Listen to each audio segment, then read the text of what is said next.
바울이 밀레도에서 사람을 에베소로 보내어 교회 장로들을 청하니 오매 그들에게 말하되, 아시아에 들어온 첫날부터 지금까지 내가 항상 여러분 가운데서 어떻게 행하였는지를 여러분도 아는 바니 곧 모든 겸손과 눈물이며 유대인의 관계로 말미암아 당한 시험을 참고 주를 섬긴 것과 유익한 것은 무엇이든지 공중 앞에서나 각 집에서나 거리낌이 없이 여러분에게 전하여 가르치고 유대인과 헬라인들에게 하나님께 대한 회개와 우리 주 예수 그리스도께 대한 믿음을 증언한 것이라. 보라, 이제 나는 성령에 매여 예루살렘으로 가는데 거기서 무슨 일을 당할는지 알지 못하노라. 오직 성령이 각 성에서 내게 증언하여 결박과 환난이 나를 기다린다 하시나 내가 달려갈 길과 주 예수께 받은 사명 곧 하나님의 은혜의 복음을 증언하는 일을 마치려 하면은 나의 생명조차 조금도 귀한 것으로 여기지 아니하노라. 보라, 내가 여러분 중에 왕래하며 하나님의 나라를 전파하였으나 이제는 여러분이 다 내 얼굴을 다시 보지 못할 줄 아노라. 그러므로 오늘 여러분에게 증언하거니와 모든 사람의 피에 대하여 내가 깨끗하니 이는 내가 꺼리지 않고 하나님의 뜻을 다 여러분에게 전하였습니다. 여러분은 자기를 위하여 또는 온 양떼를 위하여 삼가라. 성령이 그들 가운데 여러분을 감독자로 삼고 하나님이 자기 피로 사신 교회를 보살피게 하셨느니라.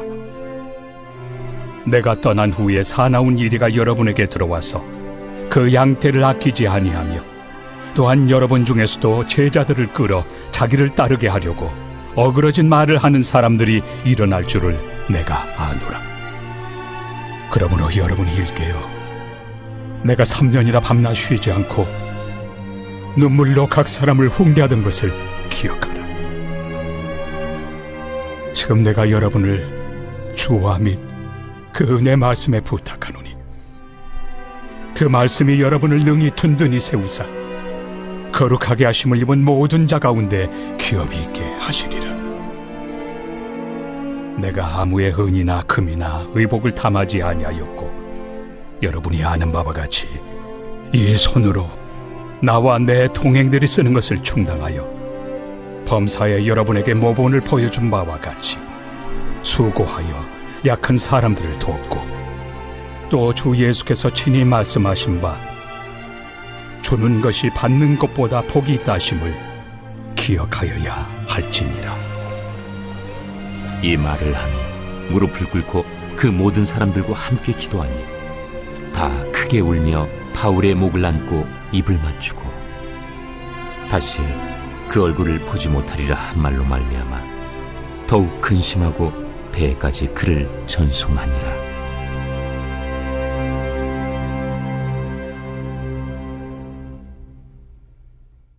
사람들은 각자 자신의 삶 속에서 늘 추억에 담긴 어떤 장소를 떠올리곤 합니다.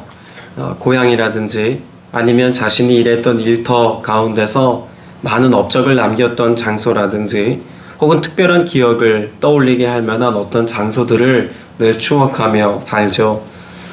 본문에 기록되어져 있는 사도 바울의 삶 속에서 그가 사역자로 사는 동안 늘 마음에 추억하고 늘 염두에 두고 또 사랑의 마음을 가지고 기도했던 곳이 있다면 어디였을까 생각해 보면 에베소라고 하는 지역을 빼놓을 수가 없다는 생각입니다. 에베소가 그에게 있어서 신앙적인 혹은 사역적인 많은 열매를 거두게 했고 좋은 추억이 있었기 때문에 에베소 공동체를 그가 생각하고 떠올렸던 것만은 아닙니다. 사도 바울에게 에베소가 특별한 장소였던 것은 도리어 그곳에서 많은 아픔의 사역들의 시간을 보내야만 했기 때문에 그렇습니다. 다른 지역에 비해서 3년 이상이나 머물면서 오랜 시간을 그곳에서 사역했던 것만 보아도 그의 애정이 남달랐다라고 하는 것도 우리가 잘 알 수 있겠죠.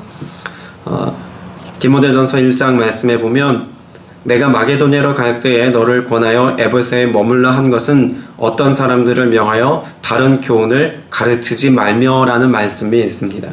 또 디모데후서 1장 15절에도 보면 아시아에 있는 모든 사람이 나를 버린 이 일을 내가 안 하니라는 말씀도 있습니다.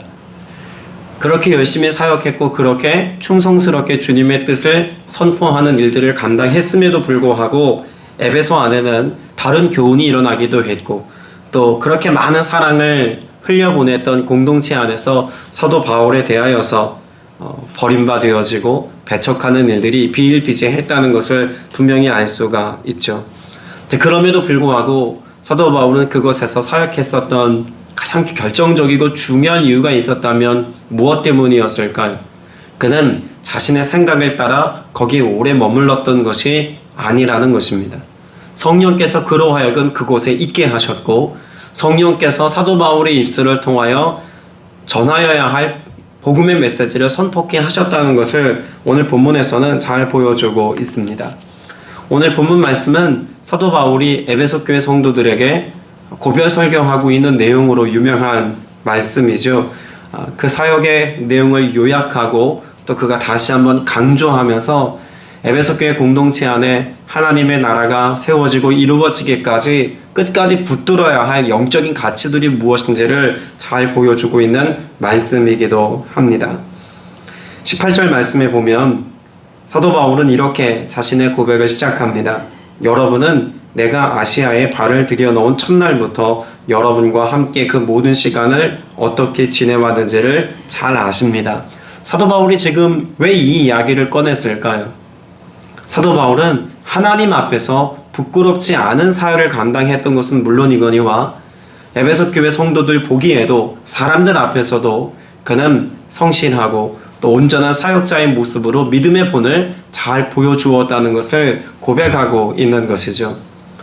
사도 바울이 영향력 있는 사역, 또 그가 능력 있는 사역을 감당할 수 있었던 것은 비단 하나님과의 관계 안에서만 그가 성실했기 때문이 아니라는 점도 오늘 본문은 잘 가르쳐주고 있습니다.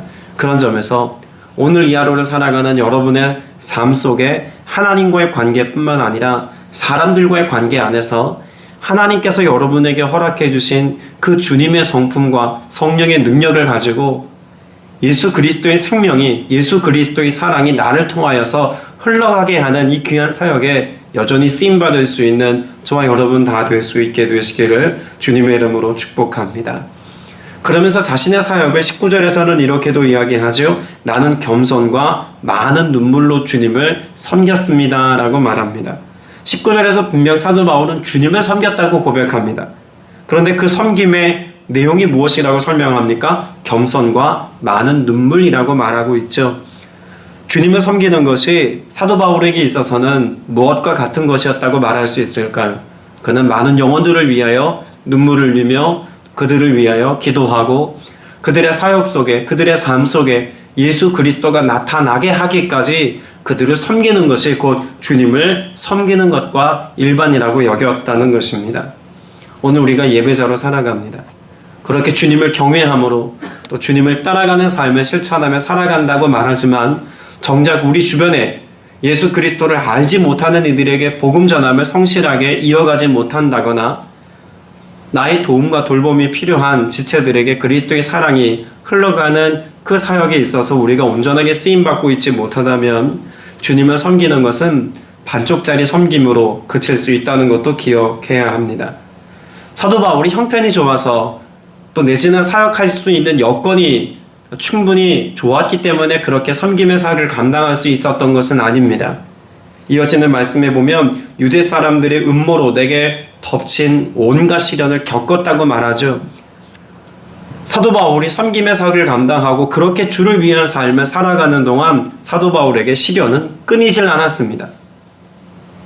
그는 오늘 본문에서 밝히고 있는 것처럼 사역도 감당해야 했을 뿐만 아니라 자신이 생계를 이어가야 하는, 그래서 자신의 필요한 것들을 스스로 일하여서 벌어들임으로 사역을 이어갔다는 것도 말하고 있지 않습니까? 자기 일도 열심히 해야만 했고 또 사역도 감당해야 했는데 그 사역 역시도 환난과 핍박과 어려움 중에서 진행되는 사역이었다는 것을 밝히고 있습니다. 그럼에도 불구하고 사도 바울은 에베소 교회 성도들을 섬기고 주를 위한 삶을 살아가는 일에 여전히 성실했습니다. 우리도 믿음의 길을 걷는 동안에 나의 믿음을 지키고 주님께서 내게 주신 사명을 감당하며 사는 일은 그렇게 녹록지 않습니다. 좋은 조건과 형편 속에서 예배하고 섬기고 주님을 경외하는 그런 중심을 가지고 영혼을 섬기는 사역을 잘 감당할 수 있다면 너무 좋겠지만 우리는 형편과 상황이 충분하지 않을 때가 더 많습니다. 사도 바울의 여건과 상황을 우리의 삶에 대입해 보면 사실 사도 바울의 여건은 우리의 그것과 비교할 수 없을 만큼 열악했다라고 하는 것도 우린 주목해 봐야겠죠. 그럼에도 불구하고 그가 복음을 전하는 일에 성실했다면 오늘 여러분의 형편과 여건만 돌아보는 것이 아니라 우리는 무엇에 붙들려 살아가야 하겠습니까? 사명에 붙들려야 할 것이고 복음에 매여 살아가야 할 것이고 성령의 인도하심을 따라서 형편과 상황을 뛰어넘는 순종의 역사가 우리의 삶 가운데 있어야 한다는 것을 분명히 알 수 있습니다. 오늘 이 하루가 그렇게 순종하여 순종에 합당한 열매를 맺는 저와 여러분 다 되시기를 주님의 이름으로 축복합니다. 그가 이와 같은 열악한 환경 속에서도 선포했던 복음의 메시지를 우리는 뭐라고 말할 수 있을까요? 자, 21절 말씀을 보겠습니다. 나는 유대 사람에게나 그리스 사람에게나 똑같이 회개하고 하나님께로 돌아올 것과 우리 주 예수를 믿을 것을 엄숙히 증언하였습니다. 라고 말합니다. 사도 바울이 전하고자 했던 그래서 3년여 동안 그가 에베소교회 성도들에게 가르쳤던 가장 중요한 복음의 핵심이라고 말할 수 있는 두 가지를 사도 바울은 다시 언급하여 가르쳐주고 있습니다. 첫째는 무엇입니까? 회개입니다. 회개가 가지고 있는 힘 혹은 회개가 가지고 있는 능력을 사도 바울은 뭐라고 설명하냐면 하나님께로 돌아오는 것이라고 말합니다. 이전에도 나눴습니다만 유대인들에게 있어서 회개는 불필요한 것이었습니다. 왜냐하면 유대인으로 태어난 순간부터 하나님의 자녀라고 하는 인식을 가지고 있었기 때문에 회개는 누구에게 필요한 것이다? 이방인들에게만 필요한 것이다 라고 여겼습니다. 그런데 사도 바울은 오늘 본문 말씀에 보면 유대 사람에게도 이방인에게도 똑같이 무엇을 말합니까? 회개를 증언합니다. 회개를 통하여서 그들의 삶 속에서 하나님을 가까이 하고 하나님을 경외하고 하나님과 친밀함으로 살아갈 수 있다는 것을 사도 바울은 가르쳐주고 있는 것이죠. 우리가 복음에 합당한 삶을 살고 복음의 열매 맺는 삶을 살자면 우리에게도 무엇이 필요하겠습니까? 저와 여러분에게도 회개는 역시 필요합니다. 어떤 이들은 예수를 이미 믿고 구원받은 자녀라면 회개는 불필요한 것이다 라고 여기는 사람들이 있을지도 모르겠습니다. 그러나 기억하십시오. 우리가 예수를 믿는 그 시점에 나의 죄인됨을 고백하는 것으로서의 회개, 이것도 너무나 필요하지만 사도행전에 기록된 말씀을 보면 회개는 또 다른 한 측면에서 중요하다 말할 수 있을 것입니다. 사도행전 22장 38절의 말씀을 제가 세번역 성경으로 읽어드립니다. 베드로가 대답하였다. 회개하십시오. 그리고 여러분 각 사람은 예수 그리스도의 이름으로 세례를 받고 죄 용서를 받으십시오. 그리하면 성령을 선물로 받을 것입니다. 자, 회개하십시오라고 베드로가 선포합니다. 그런데 그 회개를 통하여서 죄 용서함을 받습니다라고만 말하지 않습니다. 죄 사함을 받는 은혜와 함께 또 한 가지를 받겠다고 말합니다. 무엇을 받는다고 말합니까? 성령을 선물로 받습니다라고 말합니다. 죄 용서를 받는 것과 성령을 선물로 받는 것, 이것이 회개가 우리에게 주는 영적인 가장 큰 유익이다라고 말할 수 있다는 것이죠. 이미 예수를 믿고 구원받은 사람들 가운데도 성령을 선물로 받지 못한 이들이 있을 수 있습니다. 그들에게 필요한 것은 무엇입니까? 역시 회개하고 기도하고 그리하여 주님의 도우심을 구하며 내가 거룩하고 온전한 그리스도인으로서의 삶을 갈망하며 나아가는 것, 이것이 오늘 우리가 믿음으로의 삶을 살아가는 중요한 열쇠가 된다는 것을 오늘 본문은 또 가르쳐 주고 있는 것이죠. 요한일서 말씀에 보면 이런 말씀이 있습니다. 요한일서 1장 9절에 만일 우리가 우리 죄를 자백하면 그는 미쁘시고 의로우사 우리 죄를 사하시며 우리를 모든 불의에서 깨끗하게 하실 것이요 라고 말씀합니다. 우리가 성화에 이르는 삶을 산다거나 성결의 능력을 가지고 오늘을 산다고 말할 때 우린 스스로 자력으로 성결을 이룰 수 있고 성화의 삶을 살 수 없습니다. 분명 거룩한 성도의 삶을 살아갈 것을 우리가 지향하고 이것을 소망하며 오늘을 살아가지만 스스로 고행한다고 하여서 스스로의 삶 가운데 어려운 삶을 선택한다고 해서 우리의 삶이 정결하게 되는 것이 아니라는 이야기입니다. 분명히 말씀에서 기록하고 있는 것처럼 우리 죄를 자백할 때입니다. 우리의 연약함을 주님 앞에 고백하고 죄사함의 은혜와 우리를 깨끗게 하실 주님을 기대하며 나아갈 때 주님께서 우리를 거룩하게 하시고 온전한 성도의 삶을 살게 하는 것이지 우리 스스로 그러한 영적인 높은 차원에 도달할 수 있다고 여기는 것 자체가 교만입니다. 그것이 우리의 삶을 불신앙으로 이끌고 가는 이유가 되기도 합니다. 바라기는 저와 여러분 모두가 그렇게 주님 앞에서 나의 연약함을 고백하며 기도하는 이 일에 게으르지 않게 되시기를 바랍니다. 오직 우리가 성령의 충만함으로 살아가자면 회개의 기도를 통하여서 더욱더 주님의 은혜를 갈망하고 믿음 안에서 주님이 행하시는 일들을 보기를 갈망하는 거룩한 소원을 가지고 오늘을 살아야 할 줄로 믿습니다. 오늘 저와 여러분의 이 하루가 회개에 합당한 열매를 맺게 하시는 은혜의 하루가 되시기를 주님의 이름으로 축복합니다. 두 번째 사도 바울이 선포했던 것은 회개와 더불어 무엇을 전하고 있습니까? 하나님께로 돌아올 것과 우리 주 예수를 믿을 것을 이라고 말합니다. 믿음에 관하여 말하고 있다는 것이죠. 여러분, 우리가 생각해 보아야 할 것이 있습니다. 여러분, 믿음으로 산다는 것은 무엇일까요? 우리는 예수를 믿습니다. 믿음의 삶을 삽니다. 라는 고백을 자주 합니다. 우리의 삶 그 자체가 오늘 사도 바울이 우리에게 던지고 있는 질문, 그렇게 믿음으로 사는 것이다 라고 말하는 것의 정의가 무엇인지 우리 스스로 알고 살아야 할 텐데 여러분은 어떤 정의를 갖고 계십니까? 믿음으로 산다는 것. 사실 그건 너무나 막연합니다. 예배를 빠지지 않고 참석해서 드리면 그러면 믿음으로 사는 것일까요? 경건에 이르는 교회 차원의 훈련과 프로그램을 우리가 잘 이수하면 그러면 믿음으로의 삶을 사는 걸까요? 아니면 우리에게 주어진 사명을 감당하고 열심히 봉사하고 또 그 가운데서 많은 이웃들에게 사랑을 실천하는 헌신의 모습으로 살면 믿음으로 사는 것이겠습니까? 그것이 믿음으로 사는 삶의 일부일 수는 있겠지만 그것 전체를 두고 믿음으로 사는 삶이다라고 하는 것을 설명하기에는 충분하지 않습니다. 자, 그러면 사도 바울은 오늘 본문의 말씀을 통해서 믿음으로 사는 것을 우리에게 어떻게 가르쳐주고 있을까요? 21절 말씀에서 우리 주 예수를 믿는 것을 증언하였다라고 말하면서 22절부터 중요한 사실을 연달아 언급합니다. 자, 22절에 뭐라고 시작하고 있습니까? 22절의 시작이 어떤 말이죠? 보십시오라고 말합니다. 뭘 보라는 겁니까? 자, 이제부터 내가 여러분에게 믿음으로 사는 삶에 대하여서 보이겠습니다 라는 의미로 보십시오 라고 말하고 있는 것입니다.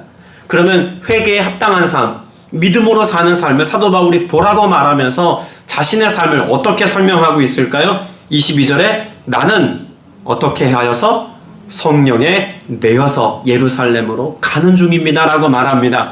그러니까 사도 바울이 지금 말하고 있는 회개에 합당한 열매를 맺고 더불어서 그가 믿음의 삶을 설명하면서 사용했던 언어는 내가 성령에 매여서라고 하는 점을 주목해야 한다는 것입니다. 자, 23절에도 똑같이 말하고 있지 않습니까? 다만 내가 아는 것은 누가? 성령이 내게 알려주시는 것 뿐이다 라고 말합니다. 자, 그러면 사도 바울은 믿음으로의 삶을 어떻게 설명합니까? 성령에 매여서 성령의 말씀을 따라 라고 가르쳐주고 있는 것입니다.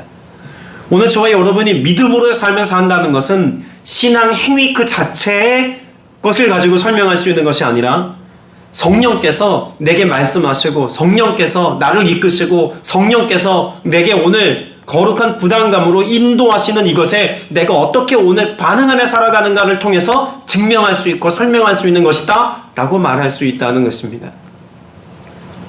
오늘 저와 여러분의 삶이 그저 막연한 나의 인생의 계획을 따라서 그렇게 순리를 따라서 잘 살아내는 어떤 삶의 모습이기만 한 것이 아니라 성령께 매여서 성령께서 여러분을 붙들어 강권하시는 이것, 그것이 내가 생각하기에 어렵고 힘든 일이라고 할지라도 기꺼이 여기에 내 삶을 의탁하고 맡긴 바 되어서 성실하게 그 믿음의 길을 걸어가는 그런 나의 삶을 놓고 기도하고 응답의 열매를 거둘 수 있기를 축복합니다.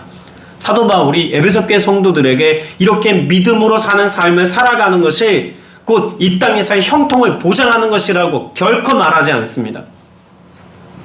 믿음으로 사는 삶을 성령께 매여 성령께서 말하게 하시는 것을 말하는 삶이라고 설명할 뿐만 아니라 그 앞에 그렇게 성령의 인도하심을 따라 살아가는 그들의 인생 가운데 그의 사도 바울 인생 가운데 무엇이 놓였다고 말하고 있습니까? 23절 후반부에 보면 투옥과 환난이 나를 기다리고 있다는 것입니다 라고 말하죠. 이제까지도 사도 바울은 어려운 사역의 지경을 지나왔습니다.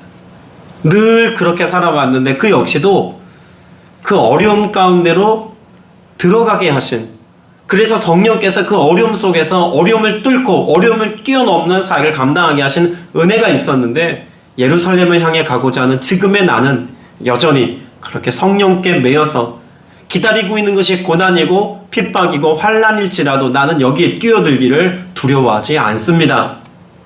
그 말 끝에 무엇도 포함하고 있는 걸까요? 여러분도 그렇게 믿음의 삶을 살아야 합니다라고 가르쳐 주고 있는 것입니다.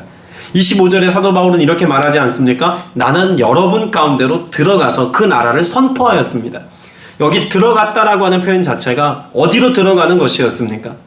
단지 낯선 어떤 땅에 들어가는 것이 아니라 고난의 지경을 향해서 위협과 핍박받음을 알고 있음에도 불구하고 그 어려움을 자처하여서 순종의 길로 들어갔습니다 라고 하는 것을 말하고 있는 것 아닙니까?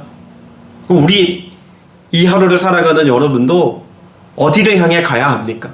순종의 지경을 향해서 나아가야 할 줄로 믿습니다. 그리고 그 순종의 자리에서 하나님의 나라를 선포할 수 있는 믿음의 태도가 우리에게 있어야 할 것입니다. 그것이 비단 내가 생각한 것과 다른 안락함과는 거리가 멀고 형통한 것과 거리가 멀지라도 주님을 기쁘시게 하고 성령께서 오늘 우리에게 원하시는 바로 밝히 말씀하신 바로 그 삶을 우리의 삶 속에 살아내자면 우리에게는 이와 같은 삶의 태도가 있어야 한다는 것입니다. 그러나 이 일이 결코 우리의 삶에 쉽게 주어지는 것은 아니죠. 때문에 사도 바울은 그와 같은 사명을 당부하고 있음과 동시에 무엇을 설명하고 있습니까? 자, 28절 말씀을 보시기 바랍니다. 여러분은 자기 자신을 잘 살피고 양떼를 잘 보살피십시오 라고 말합니다. 분명 여기 모여있는 사람들, 사도 바울의 초대에 의해서 지금 밀레도라고 하는 곳에 모인 에베소 교회 지도자들은 교회 공동체를 대표하는 인물들임에 분명합니다. 사명자라는 이야기죠. 이들이 해야 될 중요한 미션 두 가지는 무엇일까요? 앞서 그들이 선포하고 그들이 가르쳐야 될 핵심 가치가 회개와 하나님 나라 복음이라고 하는 것을 분명히 말씀하고 있는 것과 더불어서 그들이 이 일을 감당하기까지, 이것을 선포하고 증언하기까지 어떤 삶의 태도가 있어야 한다고 말합니까? 자신을 잘 돌아보고 살필 뿐만 아니라 그래서 나의 온전함을 가지고 양떼를 잘 보살피는 사역을 감당해야 한다고 말씀하고 있습니다. 사도 바울이 그렇게 어려움의 자리를 자처하여 나아갔던 것처럼 이 교회 공동체 안에 지도자된 믿음의 사람들, 이 장로들도 자신을 본받아 사도 바울을 따라, 아니 예수 그리스도를 본받고 따라 이와 같은 삶을 살아야 한다는 것을 가르치고 있습니다. 사도 바울은 3년여 동안 쉼 없이 그렇게 이 일을 위해서 달려왔다고 고백합니다. 그리고 이 모든 것이 하나님의 은혜임을 알기에 마지막으로 교회 공동체 리더들에게 이와 같은 축복의 말을 하지 않습니까? 32절에 나는 이제 하나님과 그 은혜로운 말씀에 여러분을 맡깁니다. 여러분이 고백이 얼마나 놀랍고 위대한 고백인지 모릅니다. 사도 바울은 스스로 교회의 가장 권위자라고 생각하지 않았습니다. 사도 바울은 사람들을 위해 군림하고 싶어 하지 않았습니다. 사도 바울은 지금 성령께 이끌림 받아 공동체를 떠나면서도 마음 가운데 염려되거나 걱정하거나 슬퍼함으로 지금 말하고 있는 것이 아님을 알 수 있습니다. 무엇 때문에 그럴까요? 하나님과 그 은혜가 그들을 지키고 보호할 것을 사도 바울은 확신하였기 때문에 그렇습니다. 우리에게도 이런 믿음의 고백과 확신이 필요합니다. 사도 바울과 같이 우리에게도 또 염려가 되고 걱정이 되어서 늘 기도하는 대상들이 있지 않습니까? 내 자녀가 그 기도의 대상이고 또 우리 교우들이 그 걱정과 염려의 대상이 될 때도 있고 예수 그리스도를 알지 못한 채 살아가고 있는 이웃이 그렇고 또한 나아가서는 이 나라와 민족이 그러며 또한 하나님의 마음이 있는 또한 선교지 어떤 땅이 그럴 수도 있습니다. 그런데 우리가 이와 같은 여러 현상들을 바라보고 상황을 볼 때 염려될 수밖에 없고 걱정이 될 수밖에 없는 상황에서도 오늘 우리가 염려를 선택하지 않을 수 있는 이유가 있다면 무엇일까요? 이제 하나님과 그 은혜로운 말씀에 여러분을 맡깁니다라고 하는 사도 바울의 고백처럼 내가 무언가를 해서가 아니라 하나님의 손에 맡겼기에 우리는 평안할 수 있고 두려움이 아닌 소망의 고백을 가지고 그들을 위하여 여전히 기도하고 또 사랑으로 돌볼 수 있는 것인 줄로 믿습니다. 오늘 이 하루를 살아가는 동안 여러분의 자녀와 부모, 형제들, 교우들, 내 주변에 돌보아야 할 그들을 오늘 똑같이 고백하며 기도할 수 있기를 바랍니다. 하나님과 그 은혜로운 말씀에 이들을 맡깁니다. 라는 믿음의 고백을 가지고 기도할 때 주님께서 이 모든 일에 복의 복을 더하여 주실 줄로 믿습니다. 말씀을 맺습니다. 36절 말씀에 보면 사도 바울은 이 모든 권면과 당부와 축복의 말들을 다 마치고 난 뒤에 무엇합니까? 무릎을 꿇고 그들과 함께 기도하였다고 말합니다. 사도 바울이 전하고 싶었던 메시지, 나누고 싶었던 모든 것들을 마지막 일목요연하게 다 선포하고 난 뒤에 결국 이 모든 것들이 이루어지고 성취되어지고 열매 맺기까지 어떤 모습을 보여줍니까? 무릎으로 기도하는 것을 보여줍니다. 오늘 이 아침에 선포된 하나님의 말씀을 붙잡고 우리의 가정과 또 우리의 교회와 이 땅을 위하여서도 결국 우리는 어떤 지경까지 나아가야 하겠습니까? 주신 바 하나님의 말씀을 붙잡고 무릎 꿇고 기도하는 자리에 여전히 있어야 할 줄로 믿습니다. 오늘 이 예배의 현장이 무릎 꿇고 기도하는 은혜의 장소가 되시기를, 그래서 하나님의 응답의 열매를 풍성히 맺는 저와 여러분 다 되시기를 주님의 이름으로 축복합니다.